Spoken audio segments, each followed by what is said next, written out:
start now. Om Jnana Timirandasya Jnananjana Shalakaya Chakshurumilitam Yena Tasmai Shri Gurave Namah. Shri Chaitanya Manobhishtam Stapitam Yena Bhutale Swayam Rupa Gadamayam Dadati Swaradham Vandeham Shri Guru Shri Yudapadakamalam Shri Gurun Vaishnavamscha Shri Rupam Sagrajadam Sahagana Raghunatanvitam Sajivam Sadvaitam Savadutam Harijana Sahitam Krishna Chaitanya Devam Shri Radha Krishna Padan Sahagana Lalita Shri Vishakhanvitam He Krishna Karuna Sindhu Deenabandhu Jagatpate Gopesha Gopika Kanta Radha Kanta Namaste Jayatam Shrato Pangur Mama Manda Matirgati Mat Sarvasva Padam Bojo Radha Madana Mohana Vidyat Vrindaranyo Kalpa Drumadaha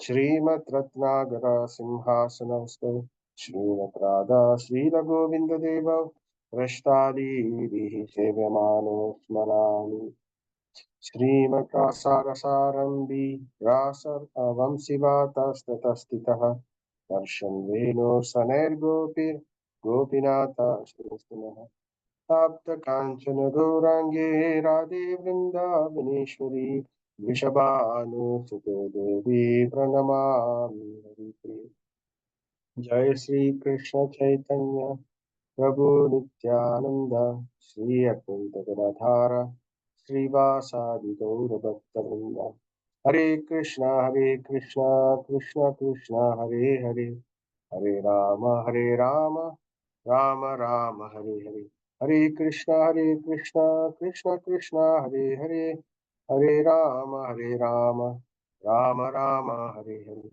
Hare Krishna Krishna Krishna Hare Hare Hare Rama Rama Rama Hare Hare Nama Om Vishnu Padaya Krishna Prasthaya Bhutale Srimate Bhaktivedanta Swami Niti Namine Namaste Saraswati Devi Gauravani Pracharini Nirvishesha Sunyavadi Paschatya Deshapadi Narayanam Namaskrityam Naram Chaiva Narottamam Devim Saraswatim Vyasam Tato Jayam Udiraye Nasta Prayeshu Bhadreshu Nityam Bhagavata Sevaya Bhagavati Uttamasloke Bhaktir Bhavati Naishlaki. By regular attendance in classes on the Bhagavatam and by rendering of service to the pure devotee, all that is troublesome to the heart is almost completely destroyed, and loving service unto the personality of Godhead, who is praised with transcendental songs, is established as an irrevocable fact.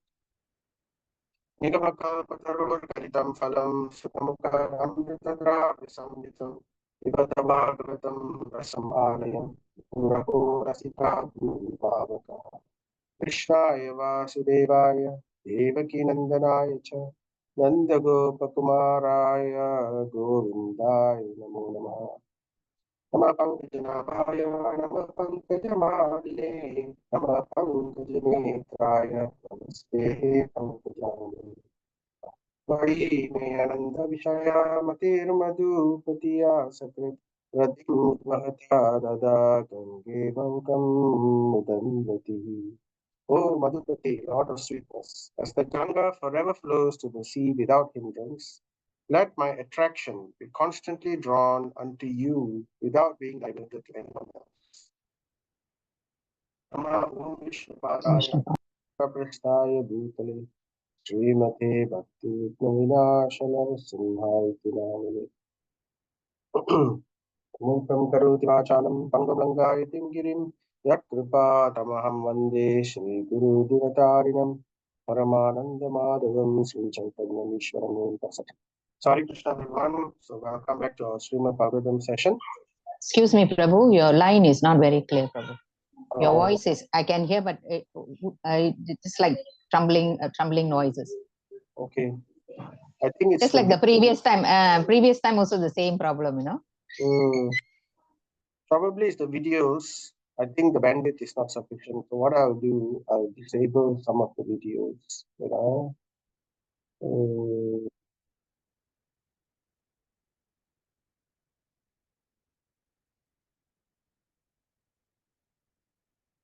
Okay. Let's try.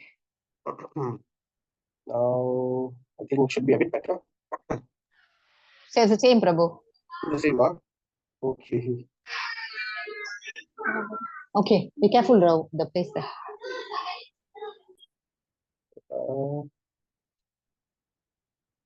Well, if it gets a little worse, then just let me know. For now, I shut down the other videos. If it gets bad, then I'll shut down my video also. Then No problem. okay, Still the same. Still the still same. the same. Okay. Yeah. Okay, never mind. Let's go on first. Wait, I shut down my video. Is this better now? Hare Krishna, Krishna Krishna, Hare Hare. Is this It's better? much better, Prabhu. Yes. Yeah, much better now. Okay. All right then. So I'll shut down my video and I will just show the slides again. Yes. So Hare Krishna. So welcome back. So Pandavas retire timely. This was our topic, and we are now doing part 4. This is it's not very large chapter, but then many things to talk about in this chapter. So that's why it's taking a bit more. So probably we'll try to finish it in 5 parts. So this is the 4th part. We'll have one more part and then we can move on to the next chapter. So a bit of recap what we have done previously. So this topic is discussing about how Arjuna returns from Dwaraka, and then he is now recounting what has happened in Dwaraka. He's about to recount what has happened. So previously, Yudhishthira Maharaj asked him many questions. How are the Vrishnis? What is Krishna doing? What are the Krishna's father and mother doing? How are the queens? So like that, and then Arjuna started to answer all of them, all of these questions. And basically, before he started answering, he was already so much there's a lot of emotions in his heart because he knew what has happened. And now, with the questions of Yudhishthira Maharaj put upon him, the feeling becomes much more intensified. So we can see how in the beginning of this chapter, Arjuna is Chaksha Pravarshahitam. His tears are pouring from his eyes, unchecked like torrents of rain. So in this way, he is remembering how Krishna is no longer present in this earth. So he cannot tolerate that. So a pure devotee cannot tolerate the fact that Krishna is, because Krishna was with him. He was personally present, personally going through all kinds of relationships, right? They did so many adventures together. And suddenly to have him no longer there, it's like an obviously very huge vacancy in his heart. So Arjuna was feeling very choked up in emotion. And then he started to tell Yudhishthira Maharaj, right, the feelings of how Arjuna felt without Govinda being present. So even a small moment, it's like millions of years without the presence of Govinda. And then Arjuna starts to talk about the mercy of Krishna. Krishna Anubhava Smaranam. His Smaranam means he starts to remember. So just like in what we are taught in Srimad Bhagavad Gita and Srimad Bhagavatam, whenever we are in distress, what do? We take up the process of devotional service, because the process of devotional service will remove our misery, will remove our sadness and all the difficulties in what we are experiencing. So in the beginning of Bhagavad Gita, Arjuna was put into illusion, and he was going through so much of misery. So after hearing the Bhagavad Gita, his misery was removed, his illusion was removed, and he was able to fight with full vigor. So similarly, again, now Arjuna, remembering that, he begins to think about Krishna. He begins to remember Krishna Anubhava Smaranam. And he remembers all the wonderful mercy Krishna has bestowed upon Arjuna. So here we will just quickly recap. He begins with the Draupadi Swayamvara, how she was able to win Draupadi's hand simply by the grace and because of the desire of Krishna. So he is feeling very, very small. Arjuna is thinking everything actually now. He's starting to remember how actually all his glories were simply by the grace of Krishna. And then he remembered the Kandava Dahana, the burning of the Kandava forest. So at that time also, Arjuna and Krishna were there. And, the Agni wanted to devour the Kandava forest, but Indra was there to oppose that. And we spoke about this in the previous sessions. So again, over there also, only by the mercy of Krishna, Arjuna was able to do battle with the Devatas. The entire host of demigods headed by Indra fought against Arjuna, and Arjuna was able to hold against them simply by the mercy of Krishna.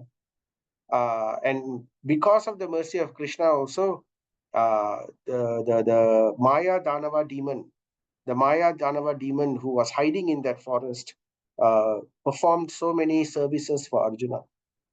Arjuna received so many weapons, so many wonderful gifts, and then they also received the wonderful assembly hall for Yudhishthira Maharaj, all by the grace of Krishna.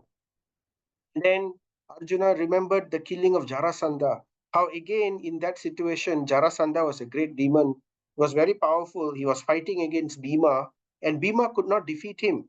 For 28 days they were fighting. So only by the grace of Krishna, because Krishna told Bhima how to defeat him on the 28th day, then Bhima was able to defeat Jarasandha. So like this, one by one, he was remembering how how Krishna was always there in every situation. Then we heard about the disrobing of Draupadi, how Draupadi was completely unprotected even though she had 5 husbands to protect her, but none of them could do anything in that vicious assembly when she was being disrobed. And out of complete surrender, she raised both her hands and shouted, Govinda. And immediately Krishna came in the form of a sari and protected Draupadi. So Arjuna is remembering this also.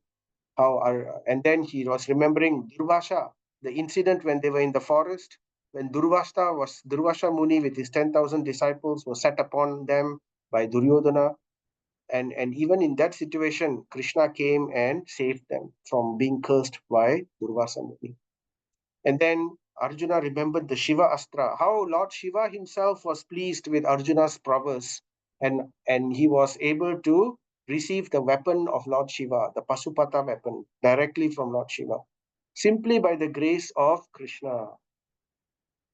And he was remembering how when he went to heaven, he was with Indra, and then Indra requested Arjuna to help to defeat the Nivatakavacha demons, a very powerful bunch of demons, 30 million of them. And they were masters of magic, masters of all kinds of things.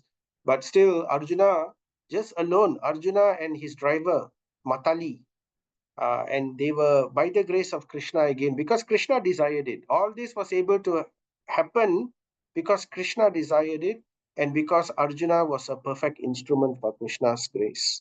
So, and therefore he was able to achieve. And then Arjuna, of course, remembered the Mahabharata war, how the war was insurmountable. It's like an ocean, and so many powerful, just like an ocean will have so many powerful creatures like whales and sharks and timingalas. So in this way, in that ocean, there were great warriors like Bhishma, Dronacharya, Karna, Shalya, so like that. But still, Arjuna was able to overcome all of them simply by the grace of Krishna. And after that, Arjuna, thinking about Mahabharata and how Krishna was serving as his charioteer, Arjuna started to remember the wonderful relationship. How Krishna was like a Hridaya Bandhu, very close friend to the heart. Hridaya Bandhu and Bhakti Vatsala. How Krishna was willing to do anything just for his devotees. So in that regard, Arjuna begins to remember how Krishna, though he was Padapatmam Bhajanti Bhavyaha, Padapatma means his lotus feet, the lotus feet of the Supreme Lord, is served and worshipped by the great personalities like Narada Muni, all the rishis, Atri Muni, Devala, and not only the rishis but also by the Devatas, by Indra Dev, and then by Brahma, by Lord Shiva. So such personalities, exalted personalities in the universe, they were worshipping the lotus feet of Lord Krishna. But Arjuna is remembering how he had the temerity to dare to request Arjuna to be to request Krishna to be the charioteer. Such a great personality, Krishna, worshipped by everyone in this universe, and here Krishna was serving as charioteer to Arjuna. So Arjuna felt extremely embarrassed. He felt extremely, how could I even think about having the Supreme Lord, the Parabrahman, the soul of the universe? How could he be serving me as my charioteer? What kind of mercy Krishna is doing this? What kind of relationship Krishna is having with me? So he was overwhelmed. And then he was remember how Madhava's Hridi Sprishani, heart touching. Hridi means heart, Sprishani means touching, very touching relationship that Madhava would have with the type of reciprocation Krishna would have with Arjuna. He was remembering how, as friends, they were always sitting together, eating food together. They would put each other's hands around each other. And then, sometimes they will joke with each other and sometimes very cynical jokes. They will sort of criticize each other. Arjuna remembering this and thinking about Krishna's position, oh my goodness, I was behaving like this, and yet still Krishna was so merciful, right? Krishna was treating me just like how a father would treat me, how a father would treat a son. So he will excuse all the mistakes the child will make. So even though I was making so many mistakes in my treatment, in my etiquette with Krishna, the Supreme Lord, but still he excused all of this. So just like uh, how a how a true friend would tolerate another true friend. So Arjuna was thinking all of this, and he started to conclude. But the conclusion is, after all of this, I have lost him. Rahita Purushottama. Purushottama, that supreme personality, that best of all human beings, he is lost to me now. Rahita, he's thinking like, wait. Hridaya Sunya, as he remembers how that personality, that wonderful Krishna is no longer in my eyes, just like, many wonderful prayers are like that. Jagannatha Swami Nayana Patagami Bhavatume, like that Sankaracharya prays, like that Chaitanya Mahaprabhu also prays. May that Lord Jagannath always be in front of my eyes. So in the same way, Arjuna was thinking that Krishna is no longer in front of my eyes. I have lost him. So his heart feels empty. Hridayana Sunya. His heart becomes empty because of his separation. So this separation becomes very, very sharp, and Krishna sometimes does this to his devotees just to increase that relationship, just to increase the sweetness of that relationship to a fever pitch. So Krishna sometimes creates separation for his devotees. So when the separation occurs, what happens when separation occurs with his pure devotees?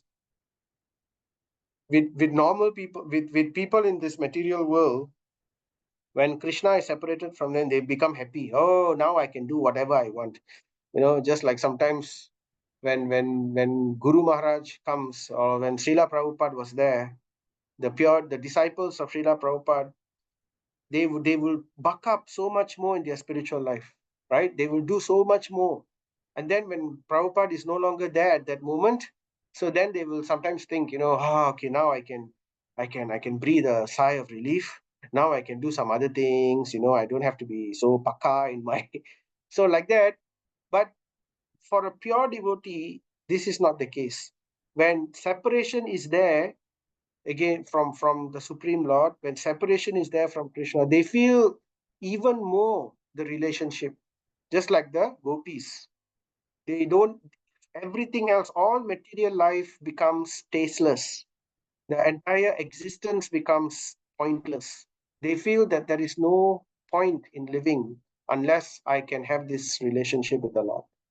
So that is how Arjuna was feeling, and tears were falling from his eyes. But as he was remembering, Vinirjita Asmi, Arjuna tells Yudhishthira Maharaj, "Oh Yudhishthira Maharaj, oh King, I was telling you just now how Krishna has been so wonderful that I got so much of glory.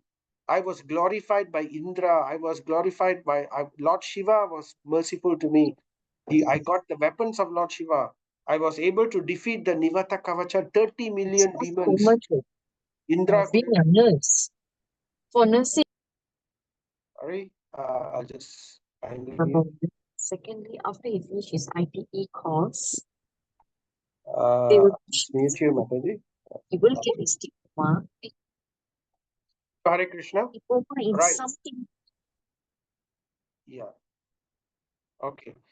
So in this way, Arjuna was telling Yudhishthira Maharaj, I was just telling you all the wonderful glories I got. I got the Gandiva, I got the chariot from Lord Agni Dev's chariot. No, sorry, this is Surya Dev's chariot given by Agni. I had the inexhaustible quiver where I can keep on pulling weapons. And like that, I had so much of ability. I had the weapons of Lord Shiva. But I was defeated. I was defeated by just some uh, cowherd people, because what was happening was, Krishna, after he disappeared from this earth, the queens of Krishna, some of the remaining few queens of Krishna, they were put under the care of Arjuna, and Arjuna was taking care of them, bringing them towards from Dwaraka. He was bringing them towards Mathura. And while on the way, he was actually waylaid by some bandits. These bandits were dressed like cowherd people, and they came and attacked. And they were just like cowherd people only, but very easily they were able to defeat the great hero Arjuna. Arjuna is saying, I had the same Gandiva weapon, I had the same chariot, I had the same inexhaustible quiver. This is the same arm which destroyed all these other demons, but still it was defeated simply by some Ishyas. So look at this. So in this way, Arjuna is telling, so we can understand that everything that I had was simply due to Krishna's mercy. So he was saying, everything, all the powers that I had, in a moment became nothing, asat, right? It became nothing, useless, right? Without Supreme Lord, Rikisha Riktam, without the Supreme Controller, everything that I had was nothing. So Arjuna in this way was recounting to Yudhishthira Maharaj. So now we continue. So Arjuna is continuing he's continuing his reflections to Yudhishthira Maharaj.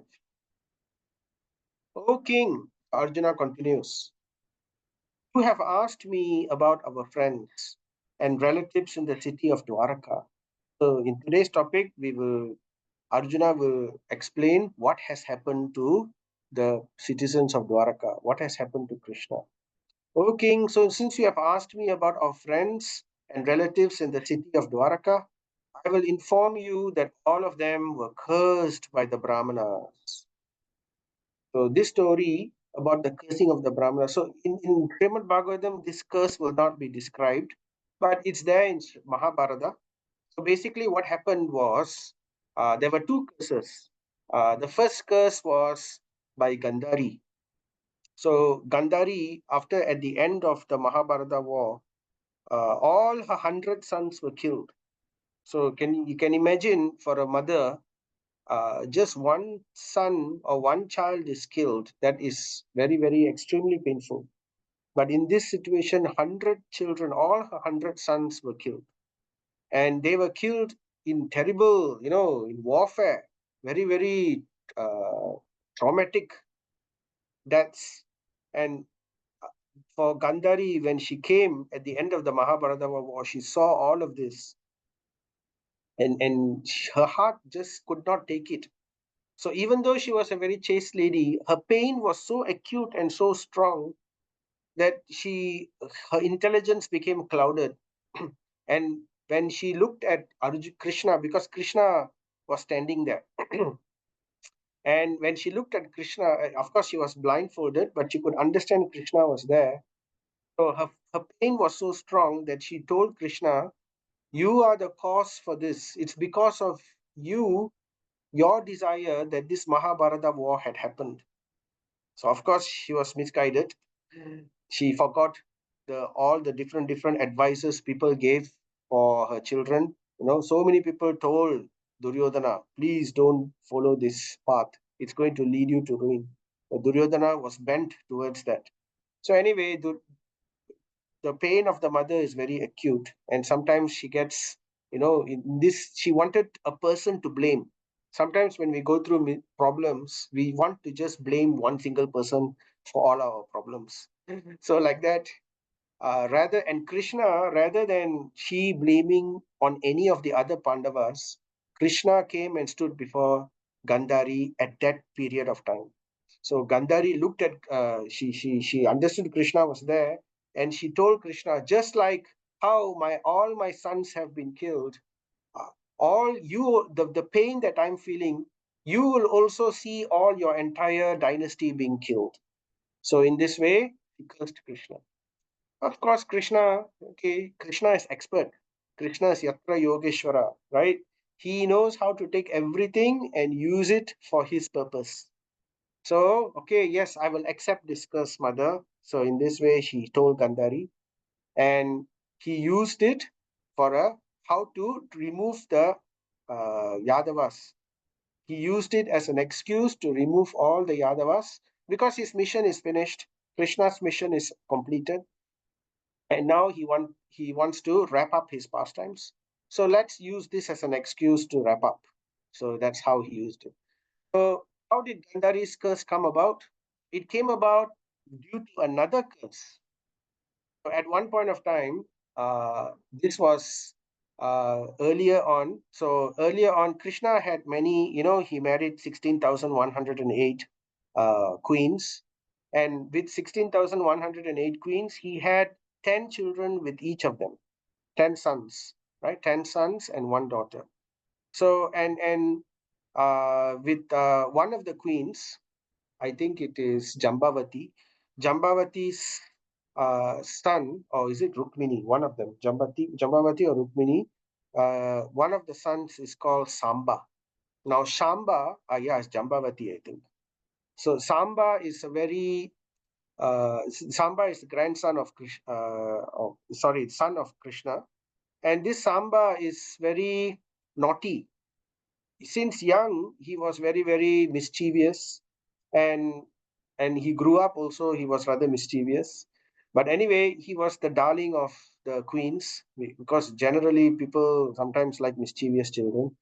So anyway, some of the mischievous things he used to do, in fact, of course, many mischievous things he did, but one thing which he did really backfired on him.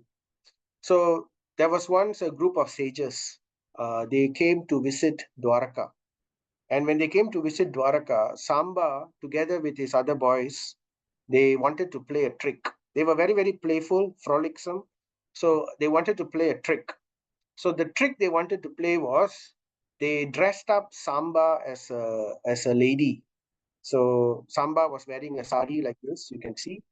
And they put an iron ball under the sari on his stomach, so that so that he would look like as if he was a pregnant woman. So they wanted to bring this pregnant woman, and they wanted to present her in front of the sages and ask the sages, can you tell whether the child which I will have will be a boy or a girl? So this was the trick they wanted to play. So Samba came together with all the boys in a very shy way, dressed up in a sari. It was great fun for them. They were laughing inside. But of course, and so they came in front of the sages and asked, okay, could you, oh respectful sages, could you please tell what? I'm anxious to know whether I will have a son or a daughter. The sages, of course, they knew, they understand that this is happening. Somehow, by the guidance of destiny, they told this Samba, this person, that, oh, you will give birth to an iron ball, and this iron ball will will be the destruction of your entire dynasty. So as soon as they heard that, they were shocked. So so this is also a lesson. We should understand mischievousness is not something which is auspicious. It is very risky. It can create a lot of problems. Another example of a mischievous person who got into big trouble is Hanuman. Hanuman also, when he was young, he had before he met Lord Ram, when he was very very small, he was blessed by uh, by different devatas to have all kinds of powers. So these devatas, they blessed him to be able to, fly, enter the sun, all kinds of yogic powers. They blessed him with it.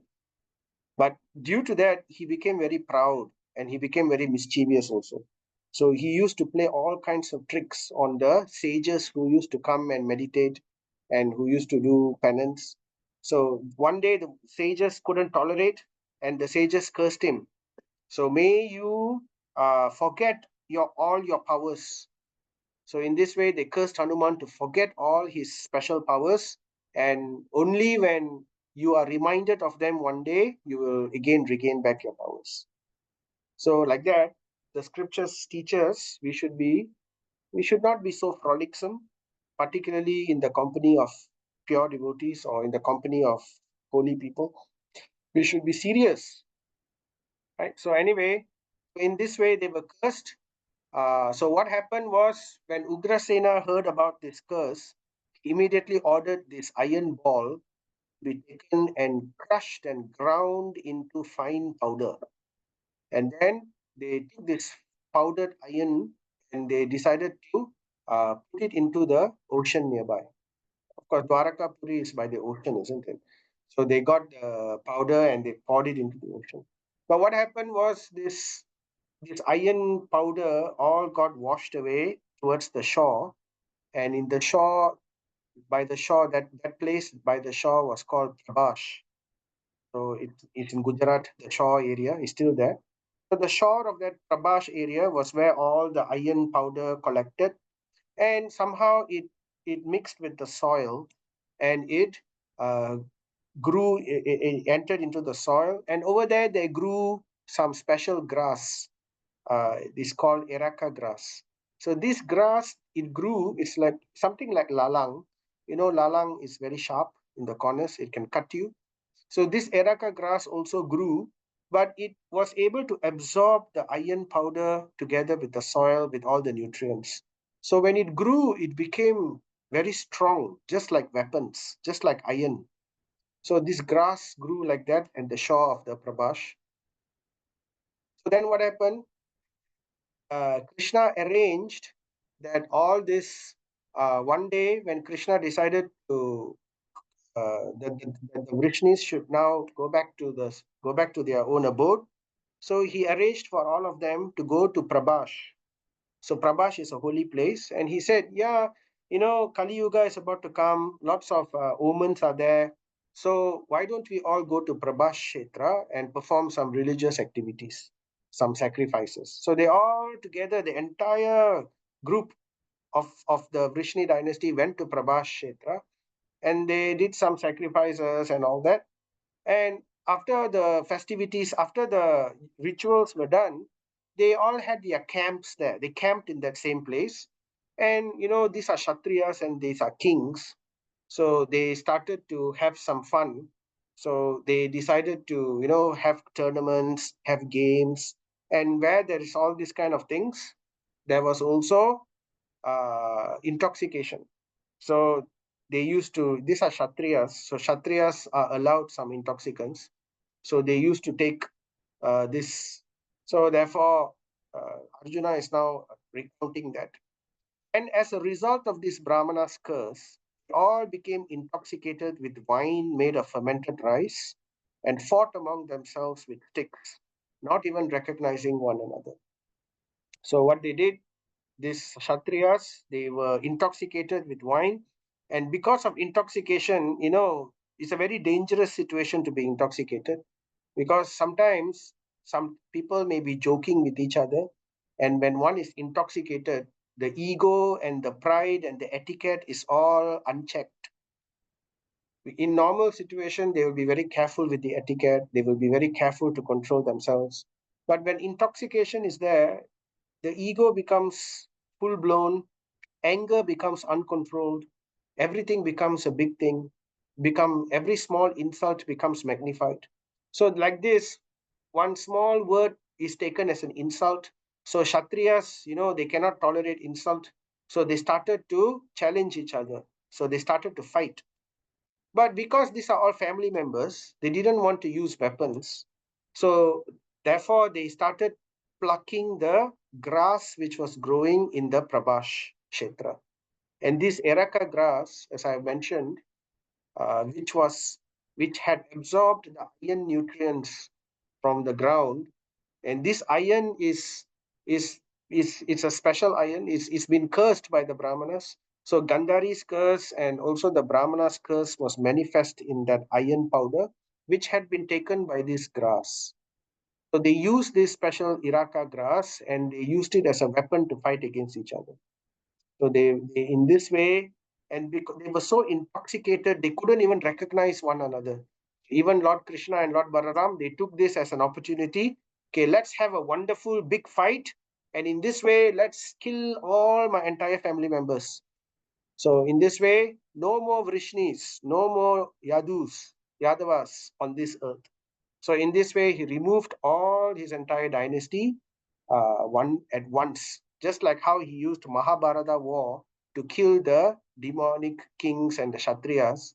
So he created another fight, this time amongst his own family members, and he was able to remove the entire burden.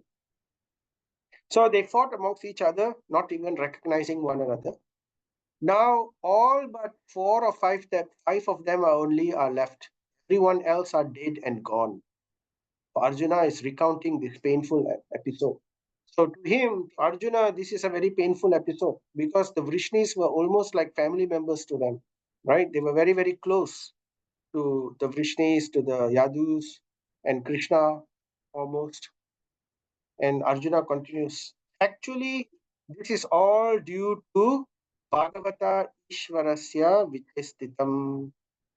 Bhagavata Ishvarasya means Vichestitam means the will.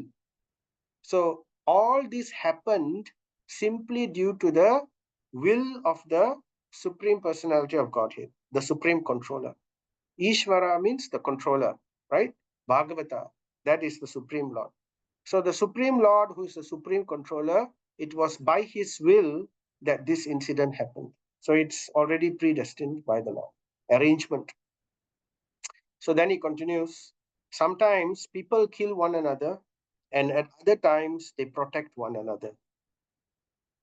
So using this concept in this material world, Krishna used that concept to create a very,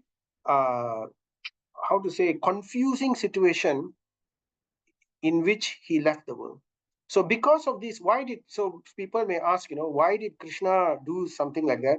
Okay, we will answer that question in a while. But let's look at what Prabhupada also says. So, he's talking about a bit of philosophy is inputted here. This is the nature of the material world. So Arjuna here is mentioning how the nature of this material world is like this.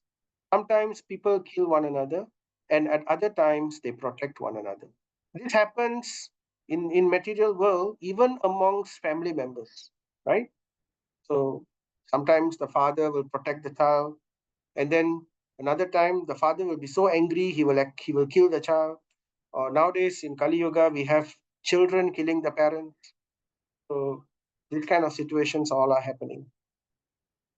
So Prabhupada says The surest way to the path of peace, therefore, is dovetailing everything to the established rule of the Lord. So, if we want peace, if we want real peace in this world, we have to follow based on the desire of the Lord. What the Lord wants. We have to follow based on the established rule of the Lord. So the Lord has indicated his desire by setting down rules and regulations which we need to follow, which is in the scripture. So simply by following these rules and regulations, we are pleasing the Lord, right? So in everything that we do, in all our activities in our life, we have to dovetail. The word dovetail means we have to align it according to the version of the Lord, according to the desire of the Lord. So how is that? So what is this dovetailing action? So an action is thus judged by the Lord's pleasure or displeasure. So how do we know whether something is done correctly? How do we know something is done for the pleasure of the Lord? It is known by whether we can judge whether this will please the Lord or this will not please the Lord. For example, we are working, right? In our work, right? Sometimes a situation occurs where we had to tell a lie. So if this lie is simply for our own benefit, we have to ask the question, is this pleasing to the Lord? Right? We take the vow, isn't it? Satyam, Saucham, Daya, Tapa. So Satyam, therefore we have to uphold truthfulness. So we should ask ourselves, are we doing activities which is pleasing to the Lord? So that in that way, if we dovetailed every activity that we do, right, every behavior that we do, like for example, we deal with people. Are we merciful in our dealings with people? Or are we just, trying to be vengeful and all that? So we should have mercy. So by being merciful, that activity becomes pleasing to the Lord. So there is no room for whims. Everything is ordained according to scripture, according to Guru, Sadhu, and Shastra. There is no I think or I feel or, my opinion. It has to be based on the injunctions of scripture by the order of Guru or by the blessings of the sadhus. So this is how we have to dovetail each and every action in our lives. So in this way, we can please the Lord. Then we can have peace, right? So such action, when we do activities in this way, such action is called yoga. So very, very elaborately in Bhagavad Gita, Krishna talks about karma yoga in chapter 3. And then he also talks about karma yoga again in chapter 5, but this time action which is dovetailed towards Krishna consciousness. So Bhagavad Gita speaks very much about these things, the art of working or the art of doing a thing perfectly. So such action is called yoga, karmasu kaushalam, or actions performed which are linked with the Supreme Lord. That is the art of doing a thing perfectly. So everything that we do, we should do it for the pleasure of the Lord. Every action, right? So therefore, Bhagavad Gita chapter 9, there is a nice verse. Yat karosi yat ashnasi yat juhosi dadati yat tapasyasi kaunteya tat kurushva mat arpanam. So everything that you do, everything, what are these everything? Yat karoshi, everything that you do, any action, any work, right? Yat asnasi, anything you eat. Yat juhosi, anything you, yat dadasi, anything you give away. So any charity or whatever that you do, right? Any austerities, tapasyasi, all of this should be mat arpanam, as an offering done for my pleasure. Krishna is saying. So if one does this way, then it is yoga. Not only it's yoga, it is devotion. So it is something which will create peace. So this is the path towards peace, right? The surest path of peace, Prabhupada says. So whenever, therefore, there is peace in the world, it must be known that it is due to the good will of the Lord. So it is the will of the Lord. So everything happens by the will of the Lord. So if there is sometimes peace in this world, so that is happening all by plan, right? And whenever there is upheaval in the world, it is also due to the supreme will of the Lord. And Prabhupada says, not a blade of grass moves without the will of the Lord. So everything is under the control. So then we may ask this question, oh, why is the Lord allowing such things to happen? So we have to understand there is time which is allocated for certain things to happen. So we have karma, right? So it's all arranged according to karma, according to time. So sometimes when, like for example, when Krishna came to earth during the Dwapara Yuga, Bhuma Devi herself went to pray to Krishna. She prayed to Krishna, oh Boom, I got so much of bharam, I cannot take it, I cannot stand it. She took the form of a cow and she started crying tears in front of the Lord. I cannot bear the sins of all the people who are standing on my shoulders on this earth. I cannot bear it. So please relieve my burden. Please help me. So there were too many sinful people, too many powerful sinful people. A lot of Kshatriyas, a lot of kings, they were all misusing their positions. It was, and they say as tolerant as the earth. But here, earth itself could not tolerate. It was so bad. So she had, and earth is a devotee of the Lord, and of course, when earth herself cannot tolerate, she turns towards the Supreme Lord for assistance. And the Supreme Lord promised her, don't worry, I will come personally and I will relieve the burden. So therefore, Krishna arranged for the great Mahabharata war, in which all in just one shot, he collected, instead of going to each and every place and killing each and every one by one, wholesale. He just called everyone together. He had made arrangements where all these sinful people will all come in one place in Kurukshetra. And at the same time, he was able to kill all of them. So then you'll say, oh, what a bloodthirsty God you have. So no, right? So Krishna actually did a great mercy for all of them. Because if they were to die with natural causes, they would all have to go to hell because of their sins, and they would have to suffer. And they would have to, after that, take birth in various lower species of life. But Krishna did all of them the supreme mercy by arranging for them to be killed in Kurukshetra. All of those who died in Kurukshetra at least went to heaven. But even better, all those who died in the presence of Krishna, in Krishna's sight, those, they all went back to Vaikuntha. So that is the special mercy Krishna gave. So that's the thing. Whatever Krishna does is perfect. There is always supreme benefit in everything that Krishna does. If Krishna steals butter, there is supreme benefit for everyone. Nobody is disadvantaged by it. When Krishna steals the garments of the gopis, nobody is disadvantaged by it. When Krishna kills these people, nobody is disadvantaged. The sinful people are all supremely benefited. And Bhuma Devi is also relieved of her burden.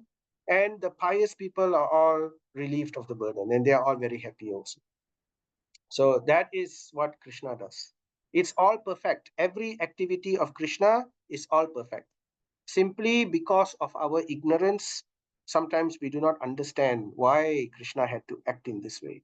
That's why Krishna is Yatra Yogeshwara. He is mysterious. He is all mystical. He is the master of all mystics.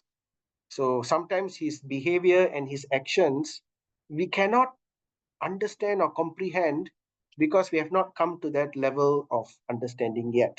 So that's what Bhagavatam does. Bhagavatam helps to create that. It removes our impurities, it conditions our mind, it prepares our heart and our intelligence to be able to understand the activities and pastimes of the Supreme Personality of Godhead, canto by canto, chapter by chapter. That is the wonderful thing about Srimad Bhagavatam. So anyway, Arjuna continues. He starts telling, right? O king, just like as in the ocean, the bigger and stronger aquatics swallow up the smaller and weaker ones. So like that, Arjuna is explaining to Yudhishthira Maharaj, Krishna, he arranged in such a way that the powerful warriors will kill the less powerful warriors, and the more powerful warriors will kill that warrior who killed the less powerful warriors. So like that, just like in the ocean, there is always a bigger fish, isn't it? So one fish will eat another fish, and then another bigger fish will come and eat the first fish, and then the even bigger fish will come and eat the second fish, and then an even bigger fish will come and eat the third fish. So like that, there is always something which is greater. That's the nature of this material world also. There is always someone who's greater, greater, greater. If we think we are boss, we also have a bigger boss where we agree to, right? We kowtow to one bigger boss, and that bigger boss also has to kowtow to another boss. So like that, this is what we call the chain of command. the pecking chain, right? The pecking order. So Prabhupada comments here, right? So he says, this very mentality of lording it over the material nature is the root cause of conditioned life.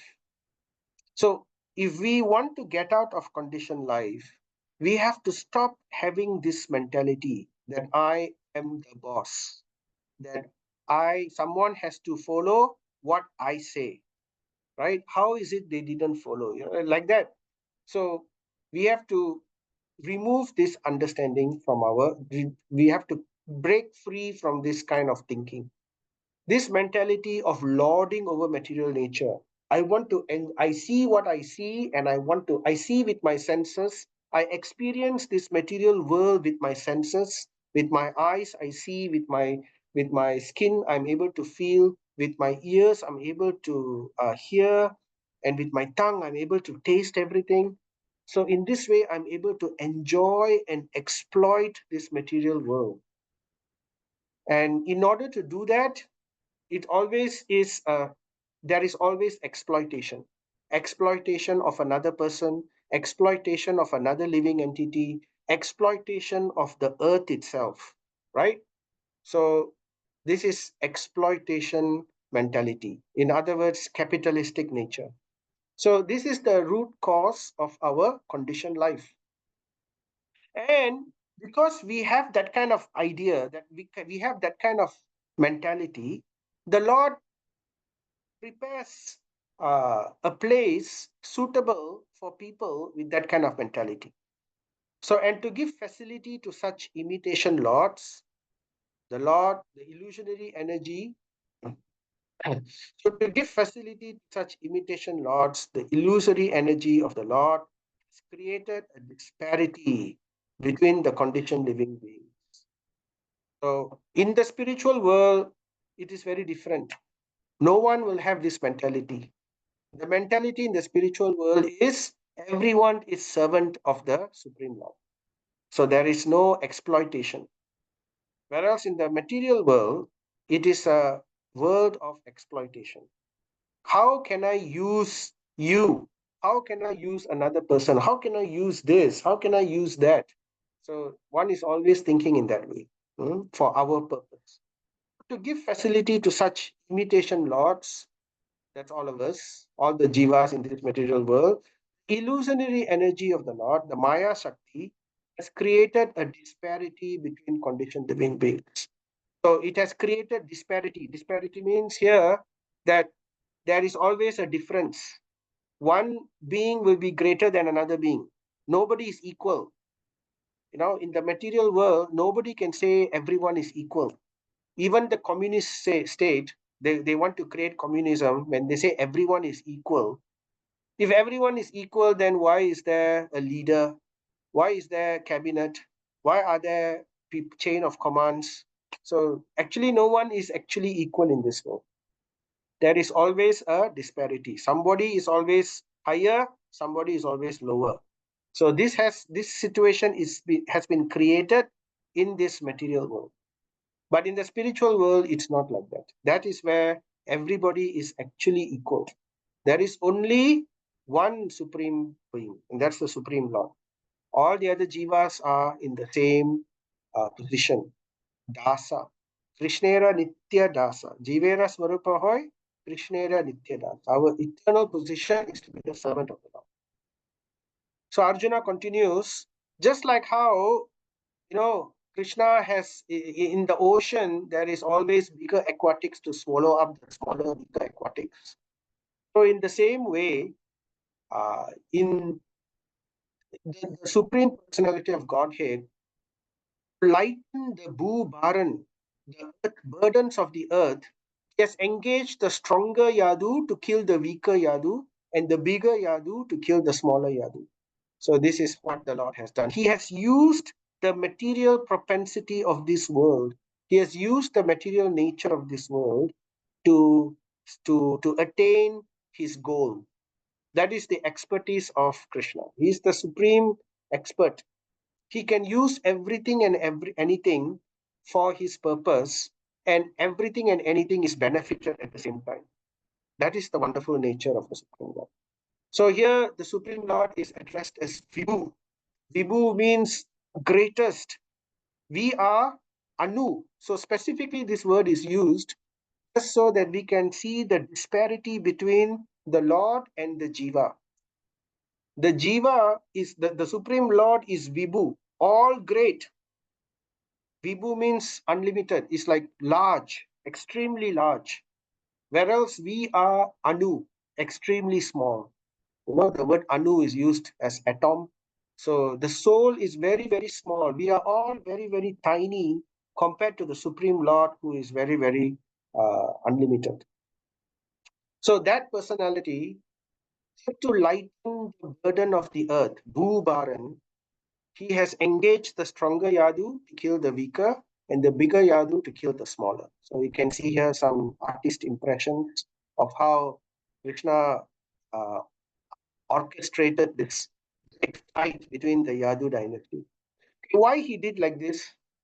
He did like this because actually all the Kshatriyas were already killed, right? During the Mahabharata war, all the Kshatriyas were already killed except for the Vrishni dynasty, because they were very powerful. They could not be killed in that sense. And they did not really fully take part because there was only one battalion which came to fight for the Kauravas, and they were all killed, right? But the rest of the family of the Vrishnis, they remained neutral. They did not join in the Mahabharata war. Every other dynasty, every other Kshatriyas in the world were already killed, because Kali Yuga is coming. So we cannot have such powerful personalities in Kali Yuga. Kali Yuga is going to be even worse. So imagine so much of power. Nowadays we have nuclear power. When one country becomes a nuclear power, it becomes a threat to every other country in the world, right? So if somebody becomes very powerful and they are not controlled, they are dangerous, they are very volatile. We don't want to give a volatile person power, right? Just like children. Nobody wants to give children knives. Why? Why nobody wants to give children knives? Because children do not have the capability to understand what they should not do. They are very much driven by their passions. They are very much driven by their egos, because when they're children, right, they just want what they want. I want, and when if they don't give, bang, they punch, or they come and hit. So if you give such a child gun, that's what's happening in the US, right? That's why we have so many shooting incidents in the US. Children getting access to weapons, and therefore that's what happens. So therefore, in material world, Kali Yuga is coming. Majority of the population in Kali Yuga are like children, right? They are very, very lazy, very quarrelsome. When you give a bunch of quarrelsome people weapons, then that is dangerous. So these Kshatriyas were very powerful. They could wield not only nuclear weapons, which are like fire weapons, they could wield all kinds of celestial weapons. So if they were to be left alone in Kali Yuga, already in Dwapara Yuga, Bhuma Devi is crying in tears. They are creating havoc on this earth. So, Kali Yuga will be even worse. So Krishna came to destroy all of them. But the Vrishnis were spared because they were his own family. So, but later, when Krishna was about to leave, he said, I have to leave, and I cannot leave my family members here, because then somebody in Kali Yuga will claim I am a descendant of Krishna. So therefore, in order to avoid this kind of claim, let me remove everyone. So therefore, he wanted to remove everyone. Of course, then you could ask, why didn't they just disappear? Why they had to die in such a, ghastly, horrible manner? So this is what Krishna does. He likes to create confusion amongst the atheists, because there are always some group of people who like to be atheist. They don't want to accept Krishna is the Supreme Personality of Godhead. So Krishna already did so many wonderful things. He did so many amazing things. He lifted the Govardhan hill. He killed Kamsa. He killed so many other demons. He orchestrated so many wonderful things.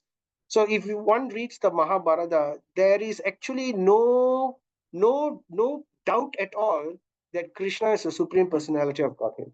Everybody says so. He himself does wonderful things.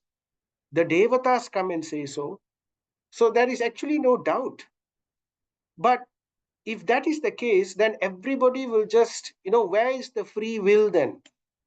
The jivas, the jivatma, we left the spiritual world, we came to the material world because we wanted to have nothing to do with Krishna.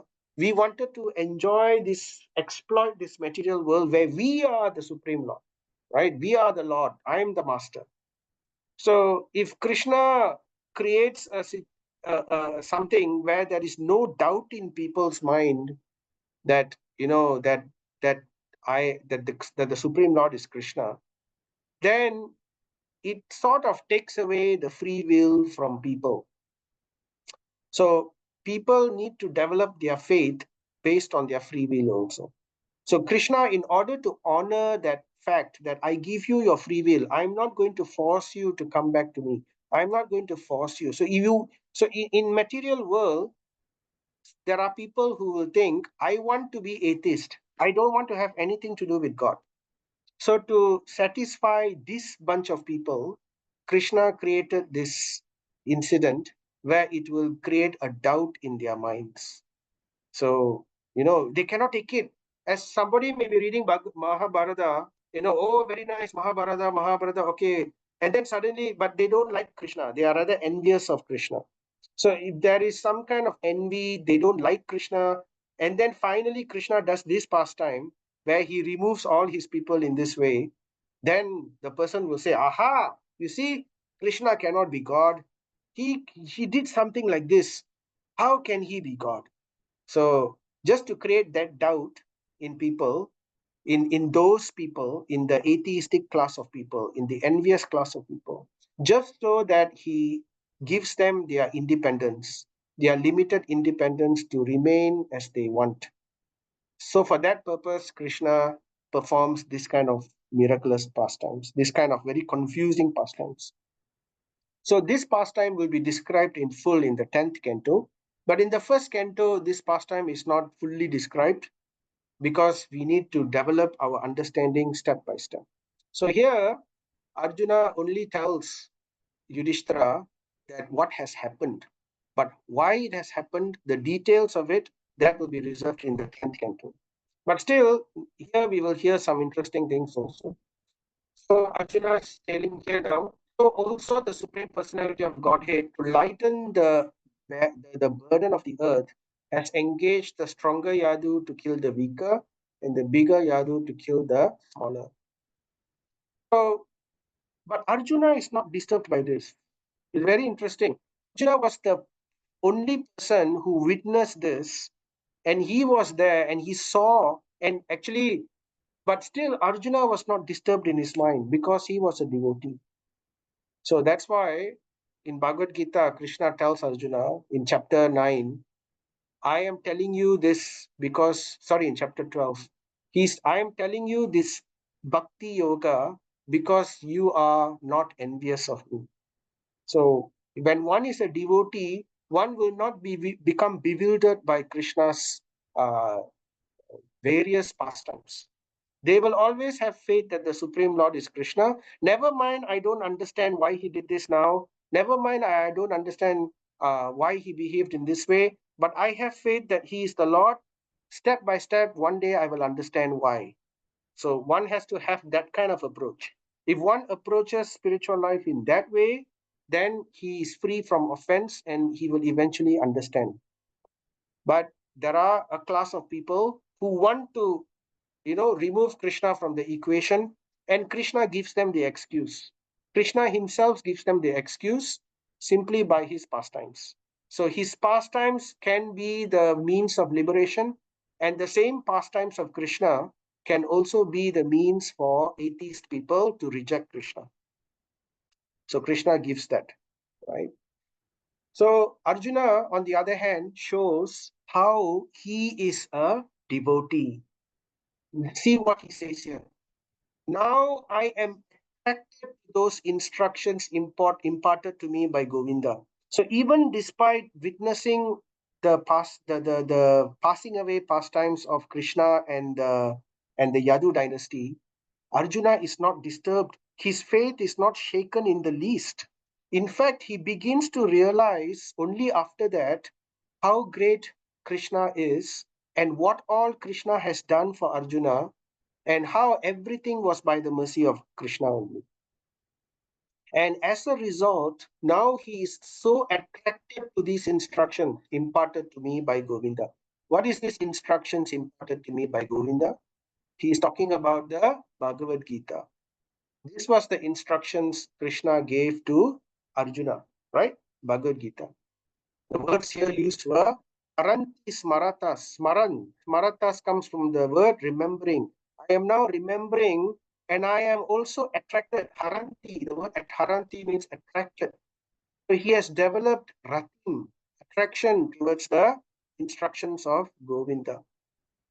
So this is what we want to have. We want to develop attraction to not only hearing the pastimes of the Supreme Lord, we want to develop attraction to also the philosophy, right? What is the instruction given by the Supreme Lord? So we have to remember that. I have developed attraction. Why Arjuna has developed attraction? Because they are impregnated with instructions for relieving the burning heart in all circumstances of Desha and Kala. Desha means place, Kala means time. Why is Arjuna attracted to the instructions given by Krishna? Because these instructions given by God, being given by Krishna, are capable of relieving the burning heart in all circumstances, in all situations, in all times. So this is the principle. Whenever we are distressed, whenever we feel extreme pain in the heart, burning of the heart, then we should listen to Krishna consciousness discussion. We should listen to Bhagavad Gita. We should listen to Srimad Bhagavatam. And what it can do, the philosophy contained within this, the instructions, the pastimes, the various discussions that we hear, all of this will lift away all these impurities, lift away our shoka will become our shoka, sogam, our misery will transform into ananda. That is the special ability of this transcendental literature. So Prabhupada says, Lord's appearance within the mind of the devotee can at once drive away the miserable material effects. How does the Lord appear within the mind of the devotee? We hear, we remember, right? So when we hear, immediately the Lord enters the mind. When we remember, it's not easy to remember the Lord all the time. So therefore, sometimes we begin with hearing, Shravanam, then Kirtanam. So as we speak, we also hear. And as we speak and hear, we speak here, we speak here, we speak here, we will start remembering, right? So that's how. So in this way, the Lord's appearance within the mind of the devotee can at once drive away the miserable material effects. So Lord Chaitanya It is therefore recommended constant chanting of the name of the Lord for protection from all contamination of the material world. So that is the evidence. So now we know, what do we do when we are sad? What do we do when we are depressed? What do we do when we are in painful situations?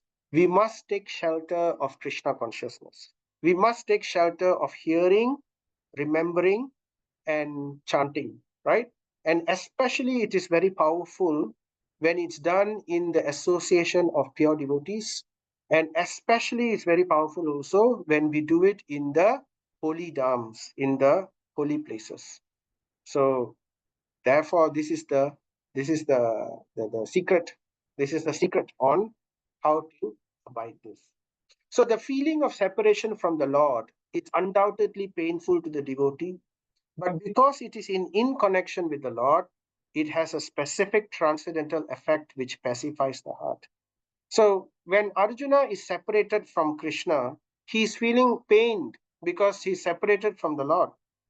But Prabhupada is saying this separation which is in relation with the Lord is different from the type of pain we have in the material world. In material, pain is different, because that one becomes more and more burning only. But this separation which creates a type of pain which is connected to the Lord. I'm separated from the pure devotee. I'm separated from the deity of the Lord. I'm separated from Krishna, like that. So this kind of thinking, it creates a very special, because it's connected with the Lord, it creates a transcendental effect in the heart. So Arjuna was feeling this. He was separated from Krishna. He was so pained. In the beginning, we saw how he was tearing, but as he starts remembering, as he starts speaking about Krishna, that separation becomes ecstasy, which we will hear shortly, right? It becomes ecstasy. Sutta Uvacha. Now, Sutta Goswami is narrating what's happening to Arjuna. Thus, being deeply absorbed in thinking of the instructions of the Lord. Who is doing this? Arjuna. Arjuna being deeply absorbed in thinking of the instructions of the Lord, which were imparted in the great intimacy of friendship and in thinking of Jisnu Krishnapada Sarorupam. So, what is Arjuna doing? Sutta Goswami is describing what Arjuna is doing and what's happening to Arjuna. Arjuna is deeply remembering the instructions of the Lord. In other words, Bhagavad Gita, right? And he is remembering the wonderful relationship with the Lord. Now, in the beginning introduction of Bhagavad Gita, Prabhupada explains how we can have relationship with the Supreme Lord, right? In material world, we go about having relationships, but all our relationships in the material world are temporary. So one day they're going to cause us a lot of pain. So, and every relationship there is disappointment. There is disappointment and it's temporary. But here Prabhupada is telling you can have a relationship with God. God is eternal and we are also eternal as our soul. So that relationship will be eternal and it can never disappoint. It can only increase more and more. And it's the goal of life. There are different varieties, unlimited varieties in that relationship. One can have relationship as a parent, as a child, as a friend, as as a servant, in sweetness, as a wife, or as a maid servant. So in this way, there are so many different unlimited varieties of relationship. So why not have eternal relationship? Why not go for unlimited, eternal, blissful relationship? Why go for temporary, miserable, short-lived, disappointing relationships?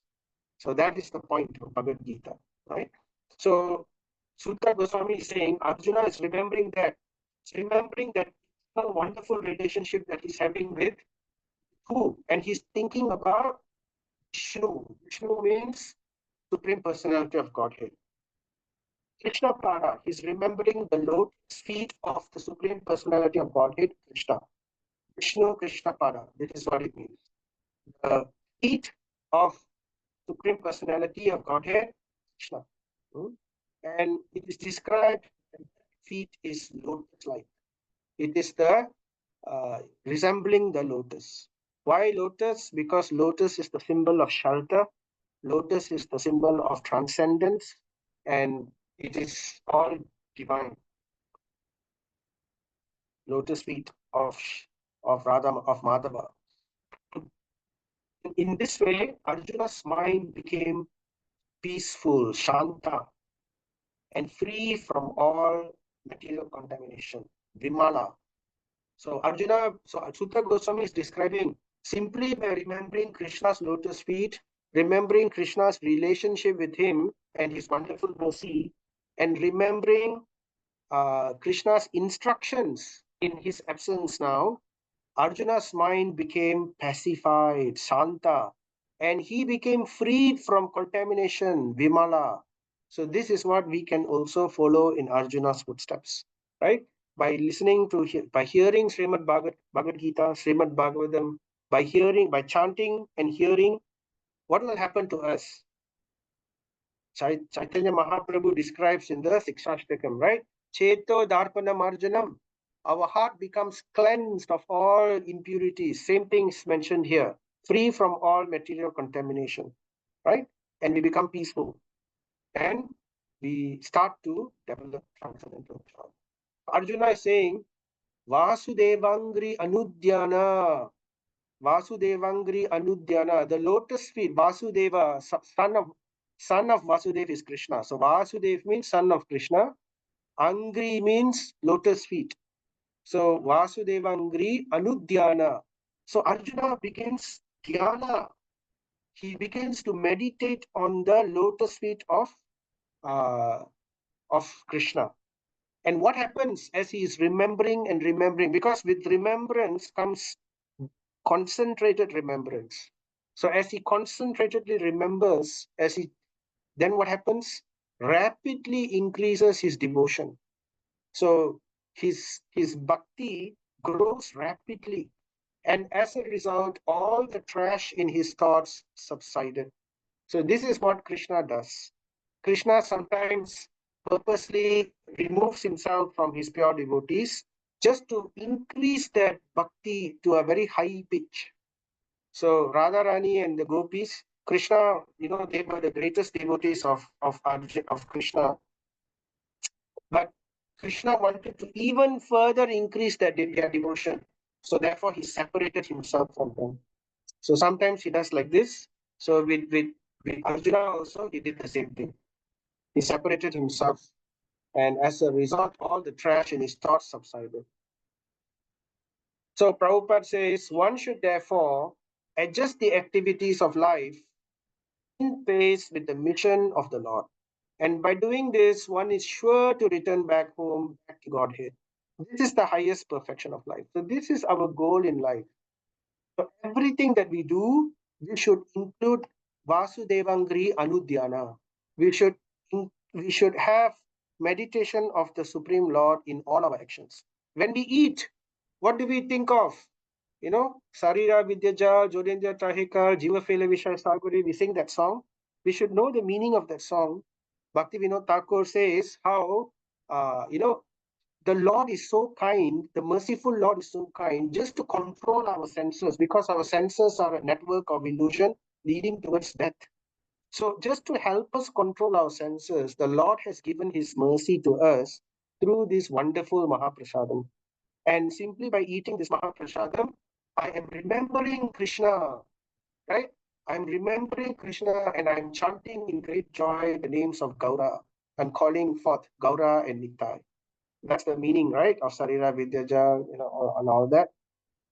So one should remember, even in eating, even in having a relationship, right? When we get married, the purpose of marriage is so that we come together, so that we work together towards Krishna consciousness. So we can bring forth a Krishna conscious child. So like that, everything from eating, from sleep, even why do we sleep? Even sleeping is Krishna consciousness.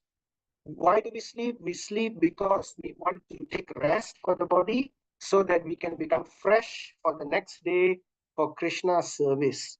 So that is also service, right? So it is, if we go to sleep in that mood, in that consciousness, even that sleeping becomes Krishna consciousness, right? Taking rest for the purpose of activity for Krishna. So I can get up early the next day, so I can chant Hare Krishna seriously. So like that. So why do we go to work?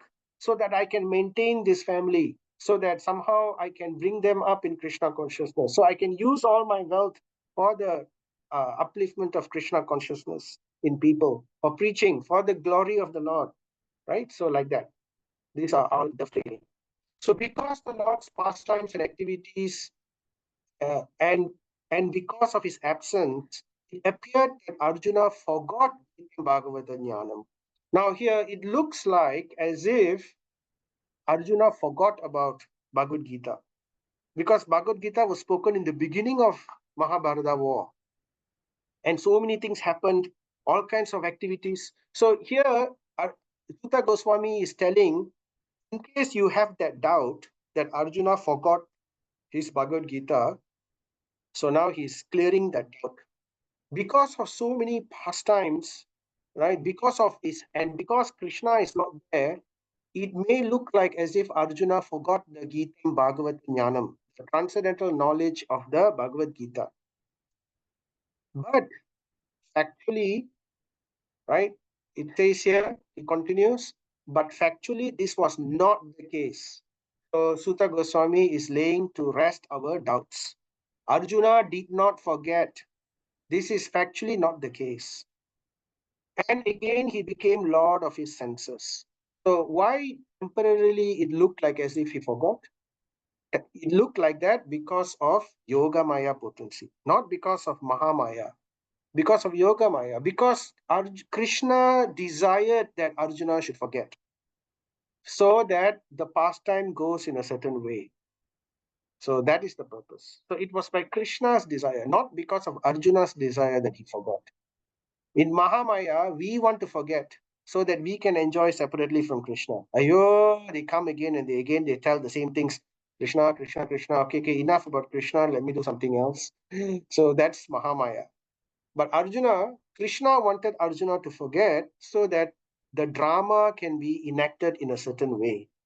So, and we can see the beautiful qualities of the devotees come out, even in their forgetfulness. Wonderful qualities come out of the devotees. So Prabhupada says, attainment of absolute knowledge, one can be in association with the Lord constantly, even in this present life, simply by hearing, chanting, thinking, and worshipping the Supreme Lord. So even though Arjuna is no longer in the presence of Krishna, but after talking about Krishna, after speaking about Krishna, he became so enlivened, his heart became peaceful, his Vimala, all his impurities fell away, and he remembered Krishna and he again became Lord of his senses.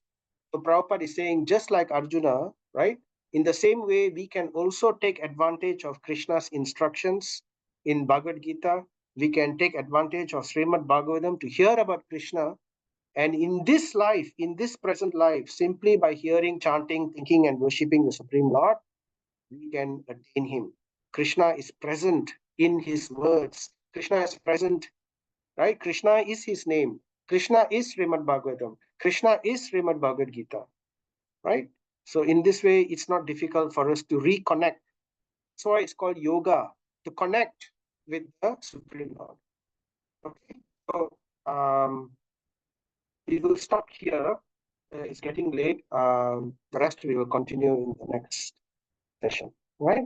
Let us chant together. Jai Sri Krishna Chaitanya, Prabhu Prabhu Nitya, Nityananda, Sri Advaita. Srivasadi Gaura Bhakta Vrinda. Hare Krishna, Krishna Krishna, Hare Hare, Hare Rama, Rama Rama, Hare Hare. Hare Krishna, Krishna Krishna, Hare Hare. Hare Rama, Rama Rama, Hare Hare. Hare Krishna, Krishna Krishna, Hare Hare. Hare Rama, Rama Rama, Hare Hare. Srimad Bhagavatam ki jai. Srila Prabhupada ki jai. All right, so we can look for questions. Anyone has any questions? There's one question in the chat. Let me just read that. It's from Shati Mataji. Mother Earth Bhuma prayed to the Lord to relieve her of the burden of impious citizens in Dwapara Yuga. How about the current Kali Yuga? Isn't things worse now compared to Dwapara? Actually, in Kali Yuga, we are very much more less powerful than what people were in Dwapara Yuga. Dwapara Yuga, the people were very powerful.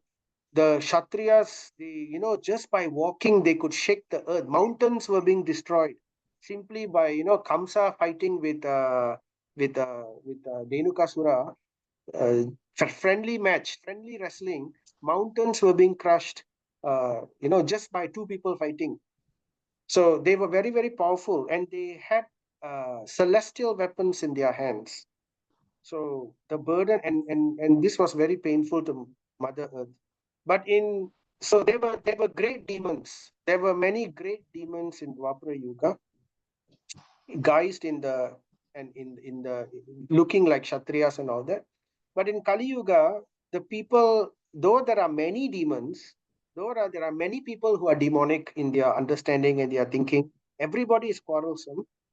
But Kali Yuga is also the age where people live a very short-lived, 100 years only maximum. And as Kali Yuga advances, people are now reducing the lifespan 100, 90, 80, 70, 60, 50, 40, 30, 20. So by the end of Kali Yuga, it is described in the Bhavisha Purana that people will live only up to 25 years. That's their old age. By the time they are 20, is considered they are old already. That's at the end of Kali Yuga, 400,000 years more to go. So already things are in place to destroy these demons automatically. People are short-lived. People are not so intelligent. They themselves will destroy each other, right? Nuclear war, this and that. So many things are happening. In fact, our civilization is heading towards disaster. Everything is going digital. One day, some terrorists simply have to shut down the electricity, and finished. We are finished. No money, no access to, no digital wallet, no digital banking, no nothing.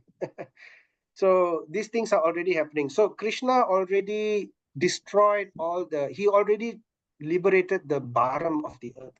In Kali Yuga, it's all small mini demons. We are all mini demons. So not so much of a danger to Uma Devi. She can still bear us. All right, so that's the understanding. Okay. That's another question. Hare Krishna, Prabhu. Prabhu, Yeah. sorry. Yes, Prabhu. No problem. I got a question, Prabhu.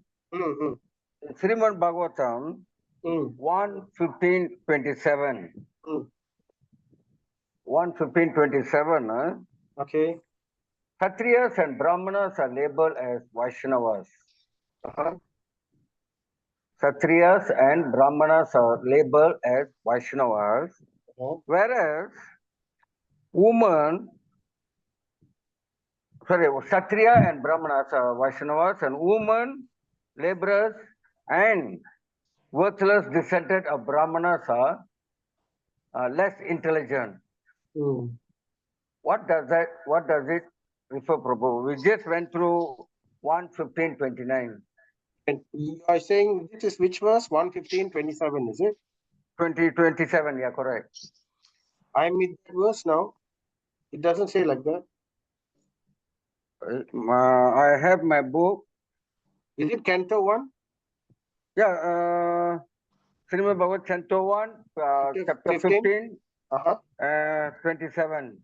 Verse itself says that, or Prabhupada is saying that? The purport. Oh, purport. Okay. Purport. Okay, right. So what you are saying, Prabhu, in the purport, what it says? It says that less intelligent classes are women, laborers, and worthless descendant of Brahmanas. Okay. But Kshatriyas and Brahmanas are labeled as Vaishnava. So how about people, devotees who follow Vaishnava? Why these three of them are categorized as less intelligent? Let me just check that. Just see. Let me just a moment. Well, my understanding is basically, did he say Vaishnava specifically? Yes. Okay. Right. So in Dwapara Yuga, there was Vedic society. So in Vedic society, there is what you call the Brahmanas, Kshatriyas, Vaishyas, and Shudras, right? So these are actually, so the basic thing is the Brahmanas are the leaders. They understand the transcendental knowledge, and Kshatriyas will follow based on the instructions of the Brahmanas. Of course, Brahmanas will not interfere in the day-to-day administration. Kshatriyas are the ones doing the day-to-day administration, but they will do it by the order of the Brahmanas.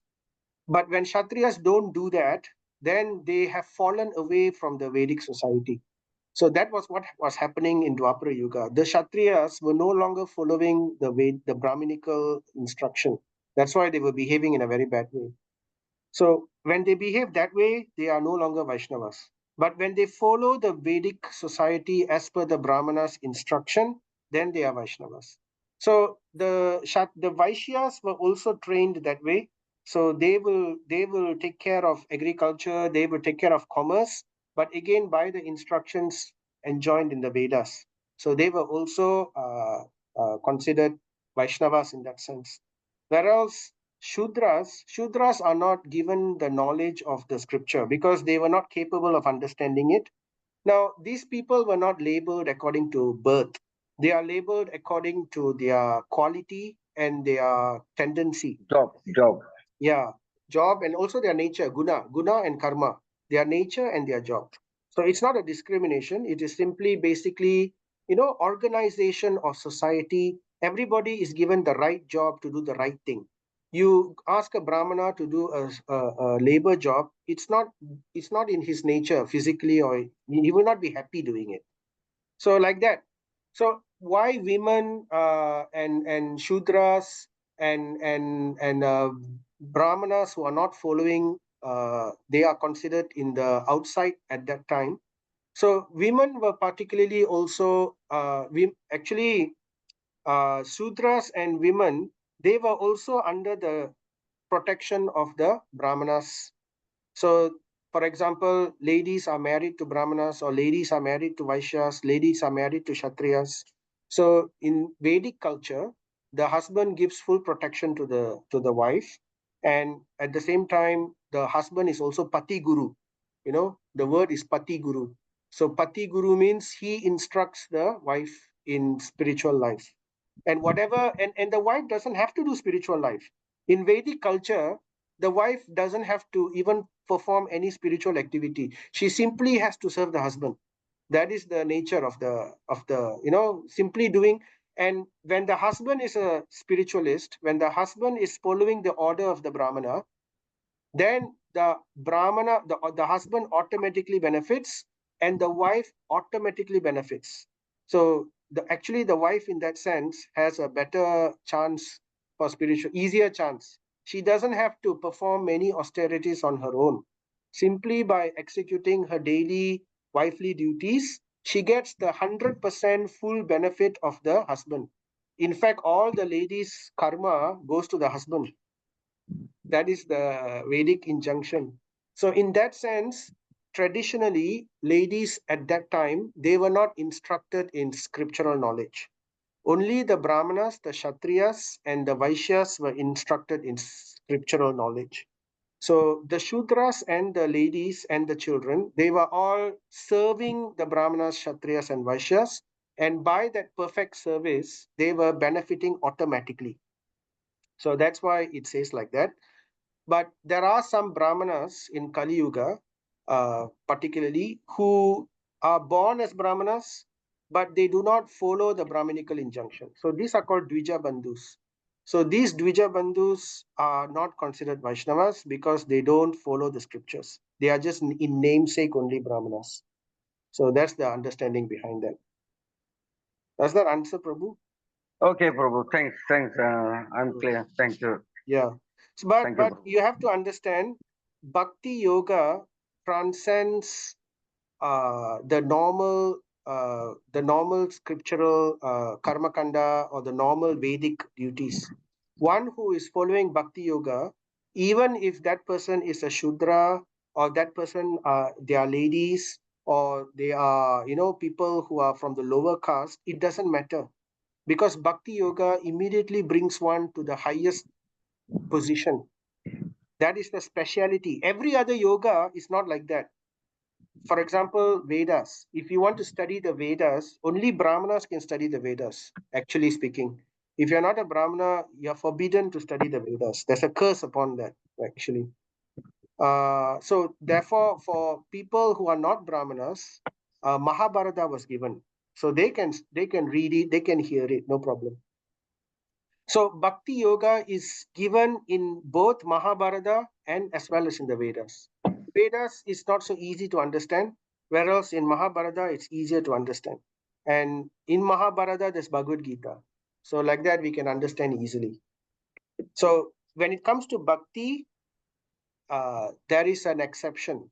Anyone from any birth, any qualification, any position, any situation, they can follow. They can follow Bhakti, and they can be situated in the equal position. Right. So that is the exception given to Bhakti Yoga alone. That's why it is the best means in Kali Yuga. In Kali Yuga, there are no more Brahmanas. Nobody is really a Brahmana, and you have to be trained, right? And everybody is sort of struggling in Kali Yuga. So therefore, Bhakti Yoga is the only process which is practical. Nothing else will really work. So that's why Chaitanya Mahaprabhu came particularly, and he disseminated the chanting of the holy name. Anyone and everyone can achieve this easily. In fact, when one is born a woman or a Shudra, their ego is less. Easily. Men have a problem. The scriptures say men have 9 times more ego than women. I think many of us know that. So, and this ego is in actually, I wanted to talk about that. But never mind, we will speak about this false ego in the Because, next. sorry, Prabhu, because of the material nature taking place. Yeah. So ego, we will discuss this ego in our next session. In the next section, we will see how this false ego is really a huge obstacle, right? So men have this problem. So in that sense, ladies, they can take. You can see in Krishna consciousness, there are more ladies than men. Why? Because ladies, they surrender faster. They are able to surrender. They don't need to have so much of philosophical understanding to surrender to somebody. Whereas men are very egoistic. They rely too much in their intelligence, in their thinking. So it's harder for them to surrender. So for them, scriptural study is enjoined. All right. So anyway, I hope that answers. Thank you, Prabhu. Thank Any you, further Prabhu. questions from anyone, whether on this topic? There is one question in the chat, Prabhu. Yeah, I'm coming to that. So Ravindra Mohan Prabhu, how can we convince ourselves that mass murders and the Holocaust were results of the victims' previous karmic actions when they were innocent victims at that time when they were killed? Yeah, so actually nobody is really innocent. When somebody is born, as a why Holocaust? We can take the example of children, babies who are born with there are some babies born with a hole in the heart, some babies born with AIDS, some babies who will not live. There are children born with various deformities, sometimes mentally retarded children due to drug abuse. So like that, there are different. So what about them? What is the problem with them? What is their suffering? So nobody can explain this. Only karma can explain this. So because of our previous life, not only previous life, because of our previous activities, for many lifetimes, we get a type of body and we get a type of destiny. So people are born in a certain family. Why are some children born in rich families? Why are some children born in poor families? Why are some children born as orphans? So all this is described by karma. So I have a presentation which I made. I got a recording of about karma. I can share the link to you. You can read about the karma. You can hear the video about the karma where we describe about this. How karma takes effect. It's not that karma within one lifetime is finished. Some karma only bears fruit in next life, you know. So we may do something today, which sometimes, for example, we meet somebody let's say you go to your neighbor now and you call your neighbor, you ring the bell, the neighbor comes out and you immediately give him a nice slap. What will happen? Instant karma. You will probably get a slap back, and then there will be a fight, and then after that, finished. Okay, then maybe you can say, I'm sorry, and then finish over. So instant karma you will get. But sometimes the karma will take time, just like seed. You know, when we take a seed, we throw the seed. Some seeds will grow into a plant within few days. Some seeds will take weeks. Some seeds will take months. And for you to get the fruit, like you want to plant a durian tree, it probably will take 20, 30 years before you get the durian from the seed, right? So karma is also like that. There are some karmas which will take time to fructify, and some karma will take many lifetimes before it can fructify. So, and some karma is so bad that you go to hell, you suffer in hell. After that, you are again born in a difficult situation. So this is what happens. So everything is controlled by karma in that sense. So yeah, I hope that explains, Ravindra Prabhu. It's a very deep topic. Karma is a very deep topic, and I will share the video session with you, and you can see, you can read more, you can hear more about the karma topic. Okay, right. So I don't see anything else in the chat. Any other questions? No. Thank you. Any doubts? If any of these answers you still have some doubts, feel free to ask me specific questions. I can try to answer. I will spend the time to give you the necessary evidence or whatever it is. So we want to remove doubts. Doubts are the enemies of faith. As long as we have doubts, our faith will not grow. So if we have any doubts at all in anything that we have spoken today in Srimad Bhagavatam, please raise them. I'll try my best to address it. Okay, so thank you very much. Hare Krishna. Have a nice weekend. Thank you, Prabhu. Thank you, Prabhu. Dandavats Pranam. Narendra pranams to you. Hare Krishna, Prabhu. Hare Hare Krishna. Krishna.